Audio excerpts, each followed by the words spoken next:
Hello student, today we will start our new topic, that is from the paper 3rd, unit 3rd, point number 3.3, that is the ornamental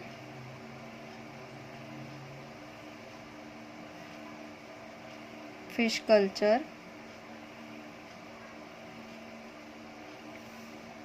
First one is the oviparous and the second is the live bearers. Okay, तो ये topic में हम ornamental fishes के बारे में पढ़ेंगे, उनके culture के बारे में. So first of all what is the ornamental fishes. Okay, जो फिशेस हम लोग एक्वेरियम में रखते हैं, पता है ना, एक्वेरियम में रखते हैं, जैसे कि गोल्ड फिश और एंजल फिश, ऐसे फिशेस हम लोग रखते हैं ना, गप्पी, मौली. तो ये हो गए ऑर्नामेंटल फिशेस. ठीक है, सिर्फ सजावट के लिए, that's why it is called as the ornamental, सजावट के लिए रखते हैं. तो इनमें हमें दो टॉपिक देखने हैं, that is the oviparous and live bearers. So what is oviparous. Okay, oviparous is a egg layer fishes. जो फिशेस एग्स ले करते हैं उन्हें ओविपेरस कहते हैं. And live bearers, that is directly give birth to the young one, they are called as the live bearer. Okay, so what are the ornamental fishes?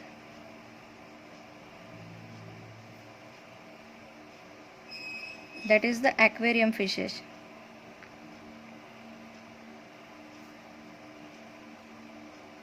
For example, guppy, molly, angelfish, goldfish and etc. Okay, so an oviparous, that is the egg layer. The species which lays the eggs, that are the oviparous. And live bearers,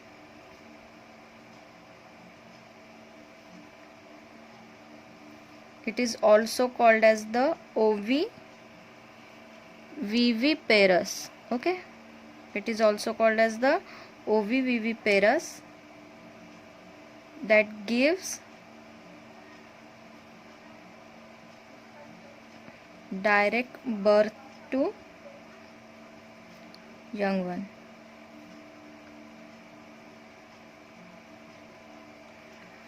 Okay, so now let's start the topic. The brightly colored aquarium fishes are the most beautiful creature in the compact aquatic world. So they fascinate and everyone by their beautiful color and weird shape. Okay, उनके वो इतने खूबसूरत होते हैं दिखने में, ये जो फिशेस होते हैं एक्वेरियम और ऑर्नामेंटल फिशेस, कि उन्हें घर पे ऐसे ही कोई एज अ लकी चार्म रखते हैं, या फिर कोई बच्चों के लिए रखते हैं. घर में बच्चे होते हैं छोटे छोटे, तो उनके खेलने के लिए रखते हैं. तो ठीक है, उनका जो कलर होता है, they fascinate. Okay, they fascinate each and every one by the beautiful colour. So the breeding of the ornamental fishes include selecting and conditioning the adult fish, observing spawning activity and raising the young one. Okay, अब हमें उनका culture करना है. अगर ornamental fishes का अगर हमें culture करना है तो हमें अच्छी फिशेस सिलेक्ट करनी पड़ेंगी. ठीक है, वो एडल्ट है कि फिश इज एडल्ट और नॉट, ये चेक करना पड़ेगा. उनकी स्पॉनिंग एक्टिविटीज़, किस सीज़न में वो स्पॉन करते हैं और किस सीज़न में बर्थ देते हैं, ये सब हमें चेक करना पड़ेगा. The breeding tank has to be prepared according to the habit of the fishes. अभी हमें उनका कल्चर करना है, तो अगर कल्चर करने की जगह ही उनकी अच्छी नहीं रहेंगी तो कल्चर भी पूरा स्पॉइल हो जाएगा. उसके वजह से जो हम उनकी ब्रीडिंग टैंक बना रहे हैं तो वो उनके हैबिटेट के हिसाब से होनी चाहिए. So egg layers include, so this fishes, that is the ओविपरस,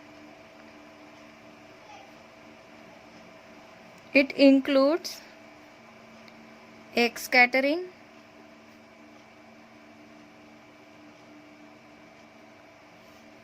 egg deposition, egg depositing and bubble nest building. Okay, जब ये एग्स ले करेंगे तो कोई कोई स्पीसीज में एग स्कैटरिंग होता है, ठीक है। एग्स ले करने के बाद वो स्कैटर रहेंगे। नेक्स्ट अगर अलग स्पीसीज है तो उसमें एग डिपॉजिट, एक कोई भी जगह ढूंढ के वो एग डिपॉजिशन करेंगे, या फिर बबल नेस्ट ब्रीडिंग, जो मेल या फीमेल उनमें से कोई भी स्पीसीज के ऊपर डिपेंड करता है। तो वो जब एग्स ले करेंगे, एग्स ले करने के बाद वो अपने माउथ से बबल निकालते हैं, और बबल निकाल के उसमें एग्स जो है वो जब तक हैचनिंग नहीं होते तब तक प्रोटेक्ट करते हैं। तो that is the bubble nest building. So some aquatic fishes are live breeder, okay, and some are the egg layer, that is the oviviviparous, okay, oviviviparous or oviparous, that is the egg layers and live breeders. Depending upon the spawning behavior, arrangement are made to include the fish to breed. In the live bearers, the male has the modified anal fins called gonopodium. Okay, so when there is a live bearer fishes,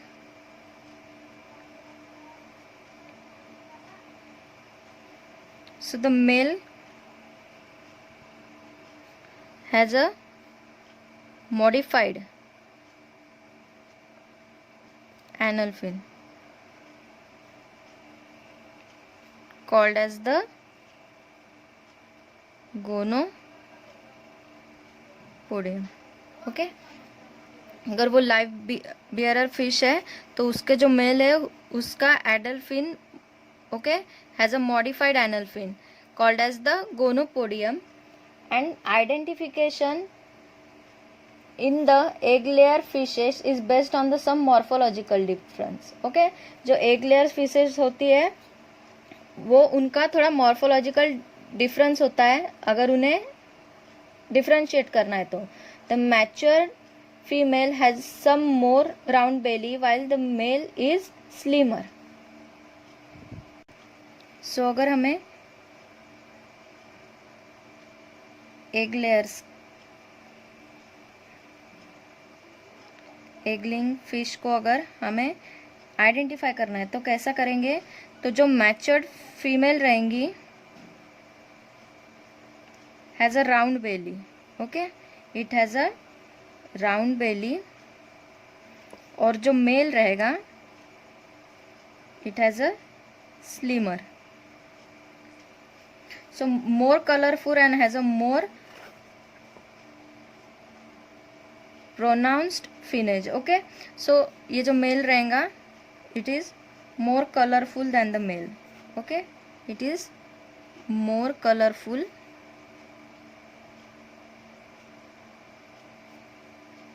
and more, जो उसकी fin रहेंगी वो कुछ ज़्यादा ही बड़ी या फिर कुछ अलग टाइप की रहेंगी. So the success of the breeding depend upon the proper selection of the male and female. Okay, अगर प्रॉपर मेल फीमेल ही हम सिलेक्ट नहीं कर रहे हैं, वो डिसीज फ्री होने चाहिए, ठीक है. अगर वही सिलेक्ट हम बराबर नहीं करेंगे तो जो कल्चर है वो भी बराबर नहीं होगा. So they should be healthy and disease free. okay, so the selection of male and female, selection of male and female, it should be proper, that is they should be healthy and disease free. So the male and female are to be reared in a separate tank and feed on the balanced diet,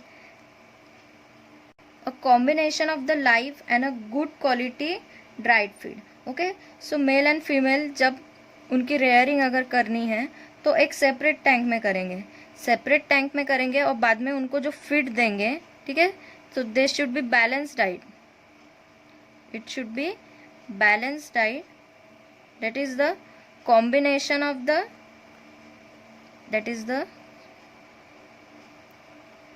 combination of live and good quality dried feed. Okay क्योंकि ये जो aquarium fishes या फिर ornamental fishes ये जो होते हैं ये बहुत ज़्यादा डेडिकेट होते हैं, उसके वजह से उनका जो डाइट है वो एकदम बैलेंस में होना चाहिए. ठीक है, अगर एकदम भी ज़्यादा देते हैं तो भी वो सर्वाइव नहीं कर पाएंगे, अगर एकदम भी कम दे रहे हैं तो भी वो सर्वाइव नहीं कर पाएंगे. इसके वजह से जो उनका डाइट है वो कैसे होना चाहिए, it should be balance diet.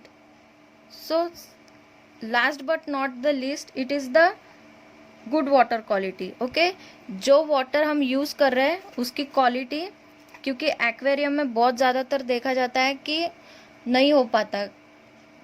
जो फिशेस होती है वो अगर उनका ध्यान बराबर से नहीं रखेंगे, वाटर बराबर चेंज नहीं करेंगे तो वो जल्दी वो फिशेस मर जाती है. तो उसके वजह से जो वाटर क्वांटिटी है it is the most important. Okay, good water quality.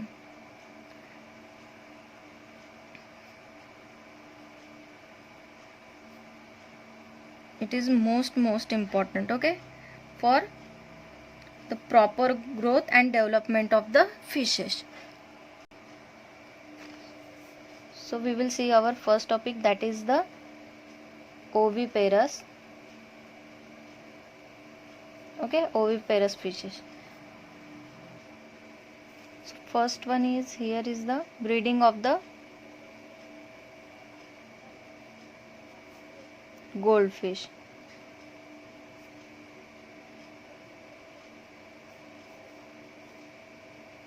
So the lifespan of the goldfish is approximately 10 years. Lifespan is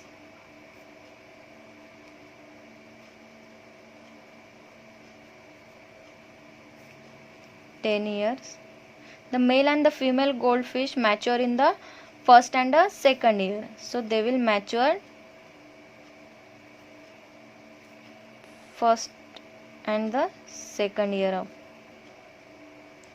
Right selection of the breeders give the good quality of progeny. Okay, अगर right हम उनको बराबर से, अगर disease free हम उनको select नहीं करते, अगर कमज़ोर फिश सिलेक्ट करेंगे तो उसके वजह से कल्चर भी नहीं हो पाएगा. उसके वजह से जो उनका सिलेक्शन है it should be the proper. So during the breeding season the female appear more swollen than the male because of the mature ovary. So during breeding season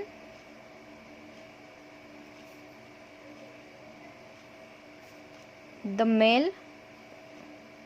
female looks more swollen. Okay, male से थोड़ी ज़्यादा बड़ी दिखेंगी. So why, because of the matured ovary. Because of the mature ovary they were more swollen than the male. By the presence of the small tubercles on the operculum and body. Operculum that is the Gill covers. तो उनके Gill covers में और पूरे body में उनके small tubercles that is the words, पता है ना, मस्से, छोटे छोटे मस्से होते हैं, उसके वजह से they can be easily identify. तो ये फीमेल के इसमें होते हैं, मेल के इसमें एब्सेंट होते हैं. So further the gonad opening in the female is large, round and protruded, while in the male it is the small, oblong and slightly concave. So the gonads are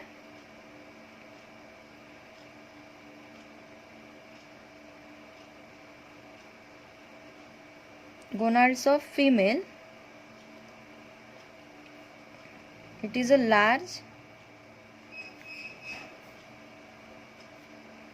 round and protruding, and in the male it is small, oblong and slightly concave.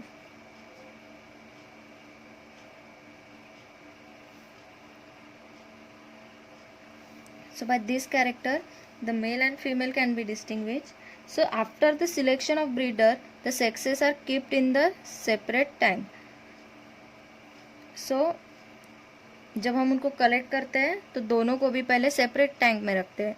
So for the breeding purpose the 2 male and the 1 female are released into a breeding tank. So first of all they are separated for the breeding. Okay, for the breeding what is done, they are first of all kept in the separate tank firstly. Then for the breeding purpose 2 males and 1 female, it is added in the tank. Okay, for the breeding purpose. To collect the egg, the artificial spawning nests are utilized, which are made up of bites of aquatic plant tied on the circular rope, which are placed in the So for this breeding purpose एक artificial spawning nest बनाया जाता है. तो वो कैसे बनाया जाता है? It is the made up of एक artificial nest बनाया जाता है. So it is made up of bites of aquatic plant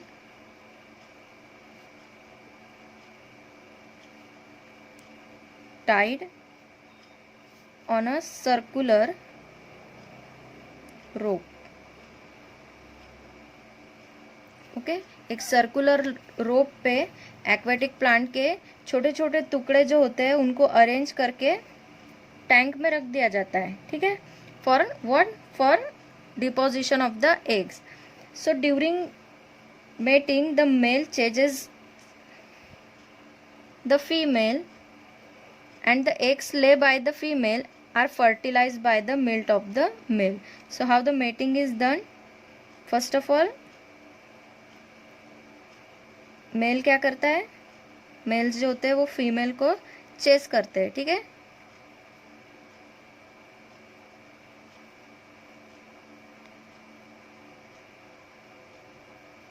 then the eggs are deposited in the nest. Okay, eggs are deposited or eggs are laid by the female. Then these eggs are fertilized by the milt. Okay, सीमेन से उसको जो mail है वो उसे fertilize करता है. The fertilize eggs are adhesive. Okay, and demersal. सो जो एग्स होते हैं वो कैसे होते हैं? दे आर अडेसिव, थोड़े स्टिकी टाइप होते हैं. एंड डिम्ब्रिसल दैट इज जब वो एग ले करेंगे तो it will be close to the floor. Okay, living close to the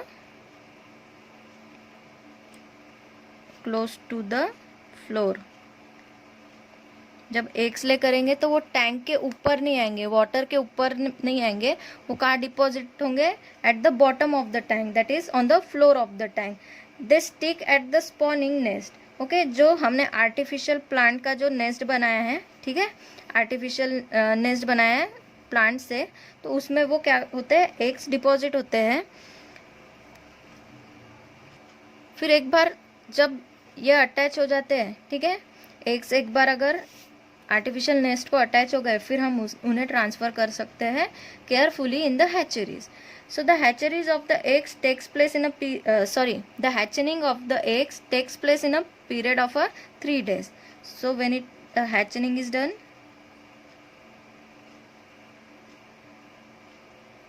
3 days after the fertilization of the egg. ठीक है, 3 days बाद वो जो एग्स है उनकी हैचनिंग हो जाएंगी.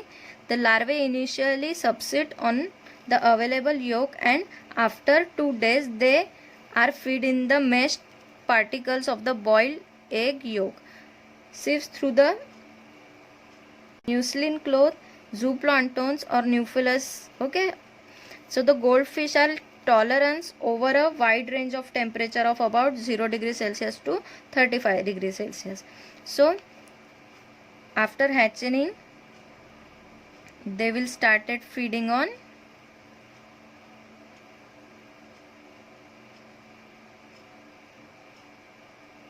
after 2 days. Okay, after 2 days they will start feeding on the mashed and boiled egg yolk or zooplanktons